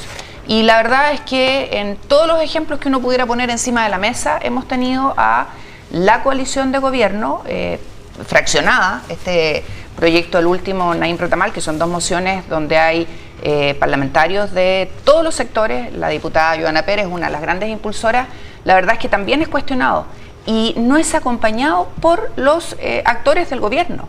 Vemos un gobierno que alinea las fuerzas en la Cámara de Diputados, que llega al Senado para, tratar de echar abajo lo que se había aprobado en la Cámara, y ahí surge la molestia legítima, ¿no es cierto?, de muchos diputados del Partido Socialista que dicen, bueno, ¿cómo?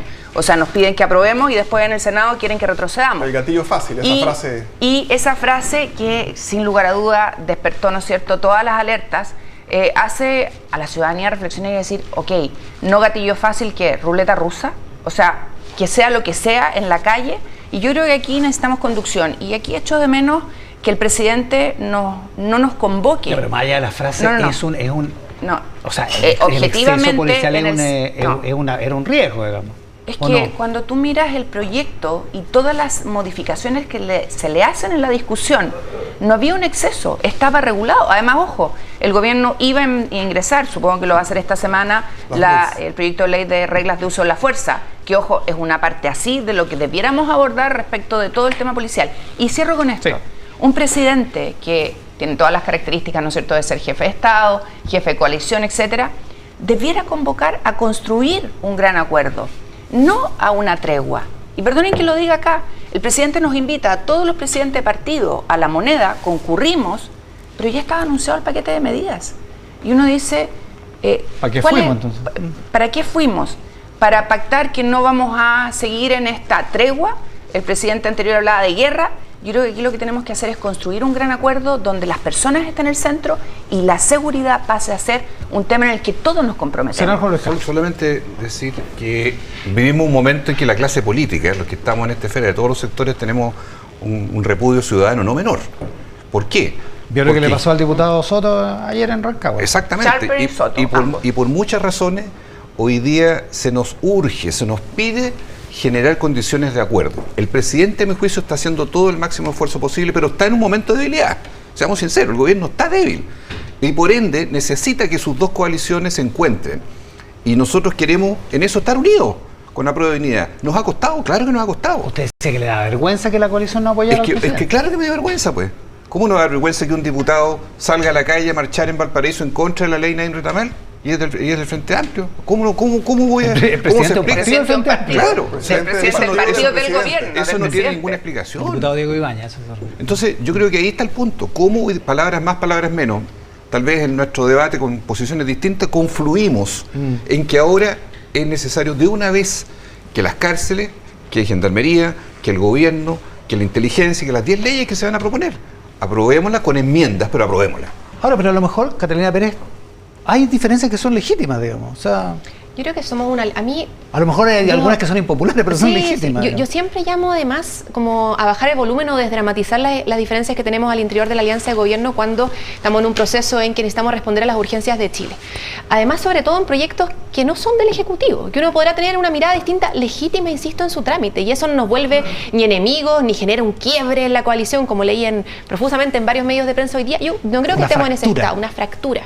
Yo creo que más bien lo que tenemos enfrente es un desafío gigantesco que enfrentar, que no es un rol solo de oficialismo, que es un rol también de la oposición. Yo ahí creo que el gobierno ha hecho esfuerzos sustantivos en, no solamente hasta hace un par de semanas atrás, sino que hasta hace un par de meses atrás, convocar a mesas de trabajo para llegar a acuerdos en materia de seguridad, porque a mí no me cabe ninguna duda que tenemos acuerdo en la necesidad de mejorar la implementación de Carabineros, en mejorar los recursos que Carabineros tiene para actuar, avanzar en formación o en más protocolo, que tenemos acuerdo respecto a la necesidad de sacar las más de 61.000 armas inscritas que no sabemos en manos de quién están. Tenemos que hacer ese trabajo. Tenemos acuerdo en la recuperación de barrios y en la coordinación con los municipios. Tenemos acuerdo en el mejoramiento de la institucionalidad, un ministerio público que está a la altura, un servicio de atención de víctimas que está a la altura, un ministerio de seguridad pública que está a la altura. Entonces, tenemos diferencias, sí, pero también creo que de parte de oposición y oficialismo tenemos la responsabilidad y la capacidad de llegar a acuerdos en cosas que son clave para los chilenos. Diputado Alessandro. Ayer estuvimos 2 horas en La Moneda junto al presidente de la Comisión de Constitución, Raúl Leiva, con la ministra Toá y su equipo. Y al final es un tema de estrategia y sentido de urgencia.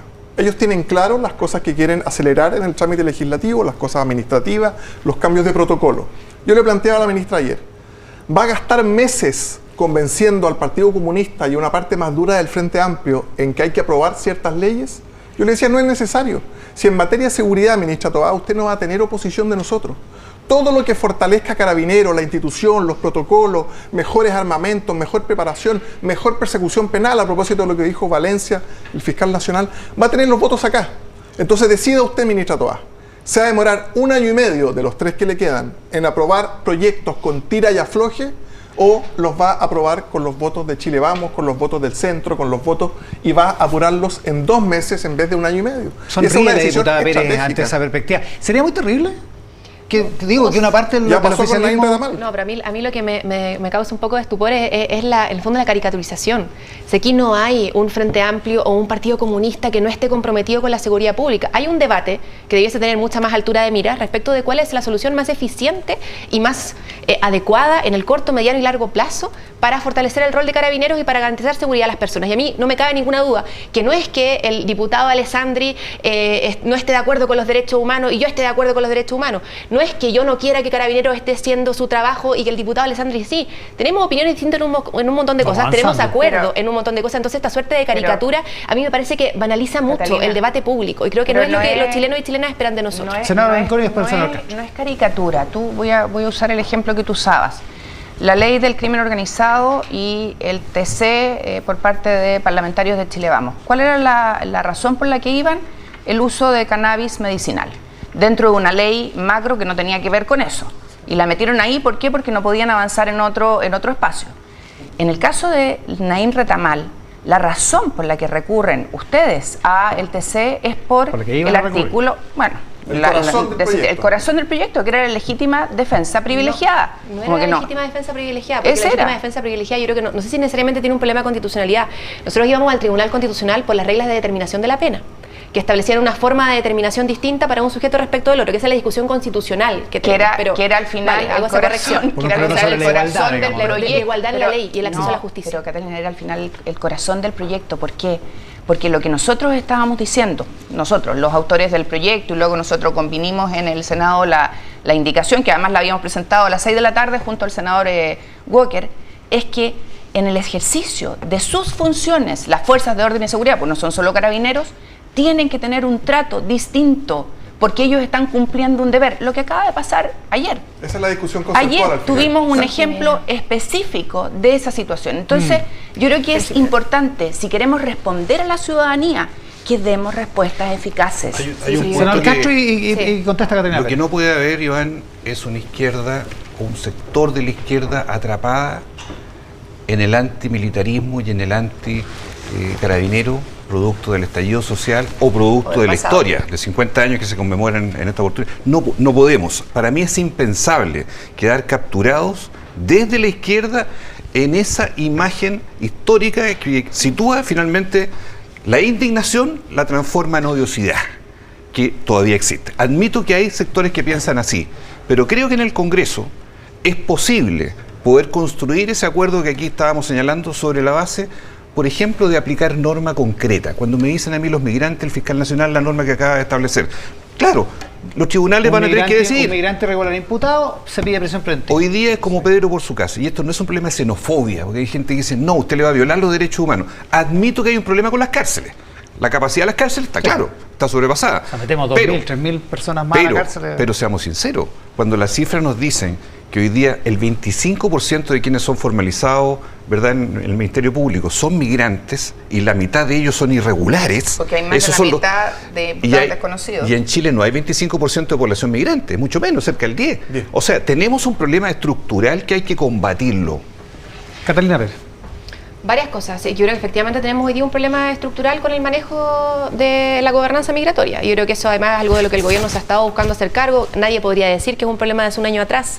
Muy por el contrario, uno podría muy claramente identificar dónde están las responsabilidades. Yo también podría sentarme aquí a decir el aumento de homicidios data del año 2020. En el año 2020 se genera un quiebre importantísimo en la curva de alza de homicidios que produce que hasta antes del 2020 tuviéramos 7 de 10 personas que habían cometido homicidios, claro, quienes eran perseguidos por la justicia, imputados, clarísimo. Hoy día no sabemos, en los casos de los homicidios, 7 de cada 10, no sabemos quiénes son los autores. Uno podría decir que eso es responsabilidad de gobierno. Difícil. Uno lo que tiene que hacer es asumir que el fenómeno criminológico ha ido cambiando en Chile y que de esto nos hacemos cargo todos, insisto, todos, y asumimos que la democracia es útil para resolver los problemas a la vida de la gente, o decidimos que aquí hay buenos y malos y que yo puedo sacar provecho político, un rédito electoral, o puedo hacer un gallito político coyuntural con algo que es un profundo dolor por parte de la ciudadanía. Entonces yo creo que aquí tenemos un problema Castro, profundo. En una suerte de odiosidad, no sé, no acuerdo la palabra que usó exactamente. Anti-uniforme, claro. Anti-carabinero, anti-uniforme. Yo no tengo ninguna odiosidad, y le leí hoy día de palabras a la ministra, ni tampoco ningún trauma. No lo aludo a ti. Respecto, pero lo personalizo para también representar a mi coalición. Yo creo que aquí no se trata. Un episodio polémico. No se trata de Panguipulli. Yo creo que aquí no se trata de odiosidades o traumas. Se trata de una crítica política que en algún momento hicimos y que yo no me arrepiento a Carabineros de Chile por violación sistemática de derechos humanos, por problemas de casos de corrupción, además el alto mando, no la gran mayoría de carabineros que hoy día está haciendo su trabajo, que llegó un momento de profunda legitimidad en la institución de la cual hoy día tenemos que hacernos cargo porque necesitamos a Carabineros de Chile como el primer eslabón para ofrecer seguridad a los vecinos y vecinas. Que nosotros hayamos denunciado, por ejemplo, la violación de derechos humanos significa que no queremos que Carabineros esté preocupado del orden público y de proteger a la población de delincuentes y del crimen organizado, en ningún caso. Pero me arrepiento yo de haber hecho una crítica legítima, respaldada además profusamente por amplios organismos internacionales, por varias causas judiciales también, respecto, por ejemplo, a la violación de derechos humanos durante el estallido social. No. ¿Eso quiere decir que hay un trauma? Tampoco. Quiere decir que toda institución tiene cosas que mejorar, cosas que fortalecer y cosas que también tenemos que criticar para fortalecerlas también. Lo que uno siente cada vez que va a la moneda, y trato de ir bastante porque creo en los acuerdos, es que el presidente de la República sentado ahí le llegó un baño de realidad al final. La ministra Toá lo dice hoy día en la tercera. Él conoció la institución, vio cómo trabajaban, se interiorizó de los protocolos y cambió su opinión. Pero no le pasó ese baño de realidad porque no han gobernado los 37 diputados del Frente Amplio. Y no tenemos tiempo para que los 37 vayan pasando por la moneda porque hay que tomar decisiones ahora. Entonces, por eso el llamado a decirle a la ministra, en estos gobiernos cortos que tenemos en nuestro país, aprobemos las leyes en este momento. Y por supuesto que cada uno carga con los votos que hay, historia, con los votos que hay, y por supuesto que cada uno carga con su historia, con sus tweets, con sus opiniones, con las personas que insultaste en la Plaza Baquedano. La misma vocera, cuando decía Camila Vallejo, cuando era diputada del centro de tortura en la Plaza Baquedano, que los carros lanzaguas tiraban soda cáustica. Entonces, cuando uno empieza a revisar cada uno de esos casos, evidentemente que les cuesta estar donde están hoy día, pero la responsabilidad, más en un gobierno de 4 años, es tomar las decisiones rápido, correcto, le duela a quien le duela. ¿Sería muy terrible que el gobierno aprobara con los votos de la derecha y con discrepancia, asumiendo la discrepancia que hay en su base? Sería una muestra de que no construye una mayoría propia. Y eso no puede ser. Ya. O sea, puede ocurrir, porque hay veces que toca esa situación. Bienvenido sea. Pero Pero no puede ser sistemático, ¿no? Divorciar a la propia coalición o que ésta se rupturice o que ésta finalmente se quiebre, me parece que es impropio. O sea, el presidente hoy día yo siento que está solo. Yo siento que tiene un equipo de trabajo, que son el gabinete, la ministra Toá, que acompañan. Solo no digo porque esté solo con el sector del socialismo al lado. No digo eso. Estoy diciendo que en general tiene un castigo ciudadano. Se percibe que hoy día o la derecha es el patrimonio de Carabineros de la derecha o la izquierda es anti-Carabineros. Poco menos que una disociación de ese tipo. Eso ya, a mi juicio, me parece que es inaceptable. Pero sobre todo, nuestros mundos, la izquierda más reciente, la izquierda histórica, en Chile tenemos que poner la pelota al piso. Basta. Esta es la hora de construir unidad en torno al liderazgo del presidente de la República. No podemos sino dejar de apoyar en un momento tan sensible como este, sabiendo todas las precariedades. Porque de pronto hay gente que busca la desestabilización.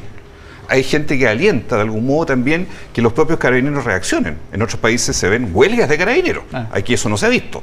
Ojalá que nunca ocurra. Sí, pero estamos en un momento demasiado delicado. Pues yo pregunto, si tuviéramos otro asesinato, que no queremos que suceda ni mucho menos, si hubiera otro hecho... Ayer tuvimos casi. Claro. O sea, estamos caminando en una pista de hielo. Entonces, con mayor razón, la responsabilidad política es clave para el tiempo que viene. Y esto va a seguir pasando. Si la ley Naín Retamal se publica el lunes recién, y en el primer enfrentamiento, en el primer procedimiento, el fiscal nos va a decir, nacional, mire, faltan estas otras 3 leyes. Va a faltar leyes que van a complementar Naín Retamal. ¿Y ahí qué va a hacer la ministra Toá? ¿Va a estar 1 año y medio negociando con Diego Ibáñez y las personas que protestaron afuera del Congreso? ¿O va a preferir? ¿Usted cree que al ciudadano de a pie le importa cuando una ley se promulga, si la votó cierto sector o no, mientras ayude a la ciudadanía? Por eso que el lema Carabineros es orden y patria. Orden va primero, porque se entiende que si no hay orden, no hay patria. Senador Rincón.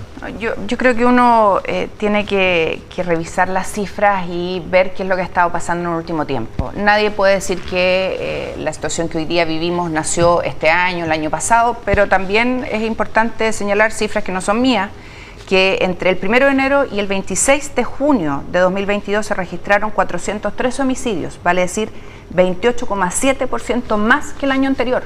Esa es una cifra real, no es un dato inventado. Que la tasa de casos policiales informados en ambas policías durante el 2022, que corresponde a la suma de denuncias y detenciones flagrantes, presentó un crecimiento de un 44,6% respecto del año 2021. O sea, tenemos una situación que ha ido creciendo y no que ha ido disminuyendo. ¿Quién gobierna hoy día? El presidente de la República con su coalición de gobierno.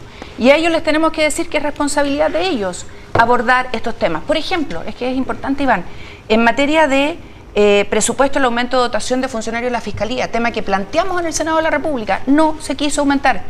Los temas de incentivos a cerrar causas sin investigar qué es lo que pasa, también es algo que está ahí presente, se lo hemos dicho al fiscal nacional. Entonces aquí hay temas que tiene que abordar el gobierno. Y algo más, el INDH dijo que no habían violaciones sistemáticas a los derechos humanos. Entonces seguir insistiendo con ese tema me parece que es un error. Tenemos que ser capaces de compartir una mirada respecto a estos temas que causaron tanto daño y tanto dolor en Chile. Ya, pero Carolina Pérez, la ministra del Interior, dice hoy día que no hay tal aumento, que lo que hay es un aumento de delitos violentos y que por lo tanto es menos probable que te asalten en la calle, pero que si te asaltan, te van a asaltar con un arma. Esa es la explicación que da en la tercera. No sé si es una buena o una mala noticia, pero ya, dado que queremos hablar de cifras, hablemos de cifras.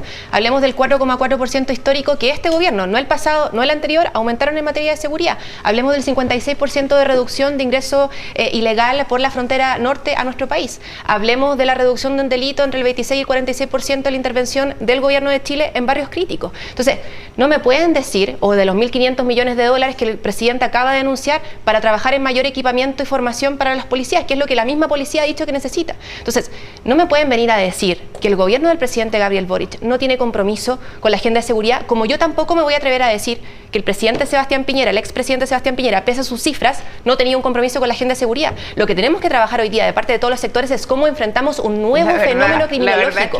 Y para eso se requiere de un compromiso de todos los sectores y menos, por favor, caricaturas o banalización del debate. Nadie está diciendo que el presidente no tenga compromiso. Lo que estamos diciendo es que el presidente tiene un problema Y el problema es que su coalición de gobierno no lo acompaña en la discusión de las leyes o de las medidas que son necesarias para enfrentar la seguridad. ¿Y eso lo concluye en función de qué? En función de la ley que se votó la próxima semana. No es la única. Control migratorio, proyecto de la diputada Joana Pérez. No del gobierno. ¿Cuánto ha costado que se vote en el Parlamento? Si queremos enfrentar la agenda de seguridad, tenemos que votar esas cosas. Que no esté de acuerdo con la agenda de la oposición no quiere decir que no esté de acuerdo con la agenda del gobierno. Sin ir más lejos, el proyecto de Joana Pérez lo vamos a votar a favor también. Entonces, no me pueden decir que no hay un compromiso ni de coalición ni de gobierno con la agenda de seguridad porque no estamos de acuerdo con las soluciones que por 30 años han propuesto, por 40 años han propuesto, que claramente o no han sido suficientes o han sido equivocadas para tenernos en la situación en la que estamos hoy. Senador Castro, yo creo que más que la recriminación en este minuto uno pide cómo se operativizan las cosas. Por ejemplo, el carabinero que disparó en legítima defensa, sin publicación de ley Naim, ¿verdad?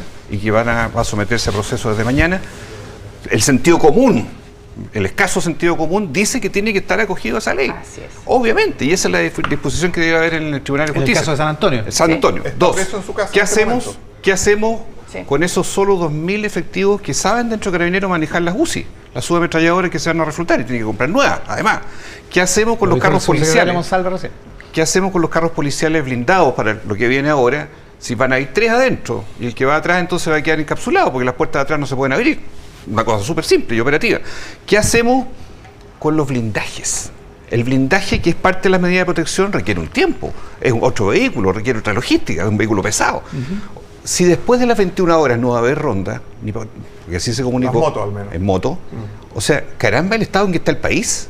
Caramba el estado en que está el país. O sea, yo reflexiono no solamente por el resguardo de policía, que después de las 9 qué raro.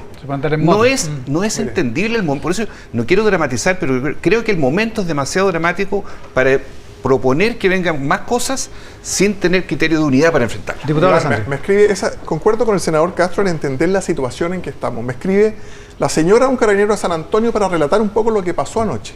Después de que le disparan a esta persona de 19 años, se descubre que era parte de una banda organizada y violenta. Empezaron a recibir amenazas de muerte por WhatsApp los distintos carabineros de la unidad, no solamente el que había disparado. Anoche, cerca de las 2 de la mañana, hubo que trasladar a la mujer y a la familia, él quedó detenido, trasladar a la mujer y a la familia a otra región por miedo a que lo fueran a matar a la casa. Esa es la situación país, esta es la situación en que estamos. Entonces, cada señal, cuando dice el gobierno, las motos no van a patrullar entre 22 horas y 5 de la mañana para proteger al motorista. O sea, ¿de qué estamos hablando?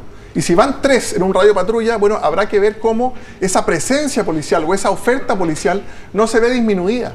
Pero es demasiado importante las medidas a corto plazo, a mediano, las medidas administrativas, los 1.500 millones de dólares, y nunca más dudar, porque es la policía a la que hay que darle más atribuciones y más protección. No les pagamos bien, no les va a tocar la ley de 40 horas, y además usted no le va a dar legítima defensa privilegiada porque siente que hay igualdad ante la ley. O sea, a los que nos cuidan, no les vas a dar un escudo especial para que nos cuiden mejor. Un privilegio, digamos. Diputada Pérez. Me parece interesante que hagamos este análisis de lo que realmente está pasando, porque a mí lo que me preocupa muy en profundidad es que las señales políticas no desvían balas. El populismo penal no desvía balas.